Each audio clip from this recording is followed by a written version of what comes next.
Welcome to this new initiative from insight to action, daily inspiration for the 9 days.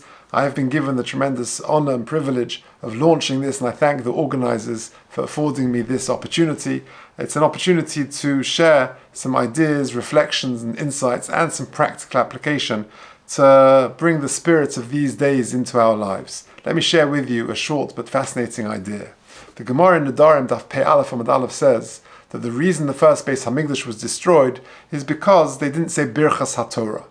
Yet, the Gemara in Yuma Daf Tes says that the Churban Bayis Rishon happened because of violation of the Gimel Averis Chamuras, violation of the three cardinal sins of Gilarah, Shvichas Dam, and Avodah Zarah, immorality, murder, and idolatry.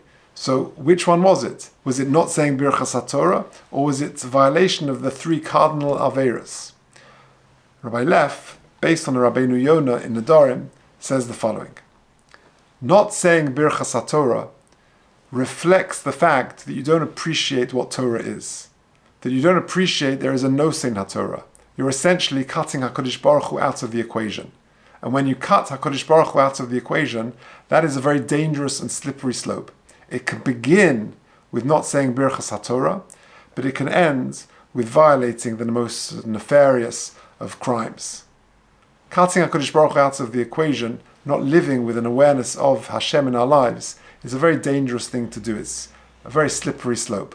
Let me share with you a story that Rabbi Lef tells of his own experiences when he was a young Rav in Miami. He was a young Rav. He gets a call a few days before Yom Kippur from an older lady in the community, and she's very distressed. She says that her husband is not well. The doctor has said that he cannot fast on the Yom Kippur coming up, and he insists on fasting, and she doesn't know what to do. Rabbi Lef says, let me check with the doctor and let me help you. He checks with the doctor. Indeed, this man has to eat on Yom Kippur.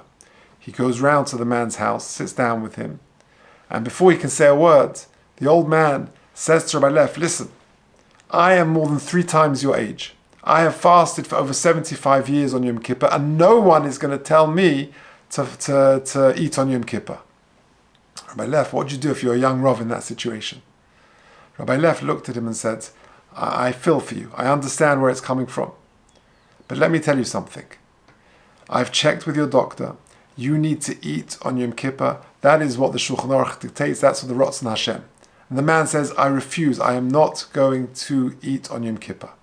Rabbi Lef says to the man, I'm very sorry, but please God, you should be well and you should recover. But when you come back to shul, I refuse to give you an aliyah. You will not get an aliyah l'Torah. Why, said the man, what have I done wrong? Because I'm not giving an aliyah to an idol worshipper. Idol worshipper? Why am I an idol worshipper? Said Rabbi Lef to this man, I don't know why you are insisting on fasting on Yom Kippur. Maybe it's because you're following some idol. Zeus or Baal or an idol called Yom Kippur.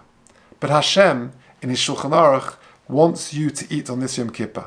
And therefore, if you refuse to follow the Ratzon Hashem and you're following this idol called Yom Kippur, then you're not going to be getting an aliyah in my shul. Now, it's dramatic. But the reason why he did this is because he wanted to impress upon the person of what HaKadosh Baruch Hu really wants. And whilst we empathize with this old man, what is the root of the problem? The root of the problem is that he was going through the motions. I fast on Yom Kippur because I fast on Yom Kippur. That's what I've done all the years. But that's not why you fast on Yom Kippur. You fast on Yom Kippur because that is the Ratzon Hashem. And this year, the Ratzon Hashem, the God's desire is that you actually eat on Yom Kippur. And that really is represented by not saying Birchas HaTorah. When we don't say Birchas HaTorah, it's just a representation of the fact that we're cutting Hashem out of the equation. And perhaps in that is what can lead, as it did in the time of Churban Bayis Rishon, to the violation of the 3 cardinal sins. Perhaps the application of this in the 9 days is to try and bring HaKadosh Baruch Hu into our lives more, to live with more of an awareness of Hashem in our lives. And there are many ways to do this. To find time sometimes, just in a quiet few moments of the day, when no one else is looking, to say a kapitel Tehillim, to learn a bit, a new thing, whatever it may be, doing it just between you and HaKadosh Baruch Hu. No one else knows. I'll give you another example. A colleague and a friend of mine, Rabbi Nuki Chizik, told me something amazing. His father, Zichron Livracha, was a very special man. He merited having 14 children, 7 boys and 7 girls, each one is a diamond. Rabbi Chizik Senior, Zatzal, was known for his kerchat tefillah and his kavana in brachas and in benching. Rabbi Nuki Chizik told me that his father, when he would have a cup of coffee and you were talking to him, what would most of us do? If I was talking to you, and you have a cup of coffee, you would whisper the bracha shehakol, and you would drink the coffee whilst you're talking. But Rabbi Chizik's father didn't do that.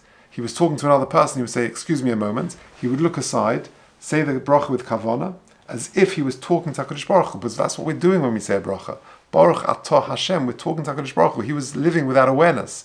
So he would actually turn aside, as if it were addressing another person, saying the bracha, and then he would come back to you. Excuse me a moment, I've got to speak to somebody else now. It's a different bracha. Maybe that's an application of it, and please God, we should be zocher to bring HaKadosh Baruch Hu into our lives and make the most of these 9 days. Again, I thank the organizers for this wonderful new initiative and wish it every success.